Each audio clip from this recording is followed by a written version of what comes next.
Oo, andito na naman sila nakatambay. Yan guys, nakatambay sa pintuan nang hindi naman nila amo. Hindi yan ang may-ari ng mga pusa, iba. Ayan. Nag-aantay pagkainin. Ayan, oh. Ang ganda, may mga lahi pa naman. Mga pusa na to. Ayan. So ito, oh, dungis-dungis, walang ligo. Naku, parang meron pang sugat ang tainga. Ano ba yan?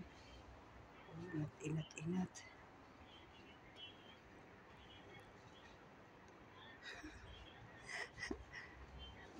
Grabe, nag-aantay sila kung sino magpapakain sa kanila.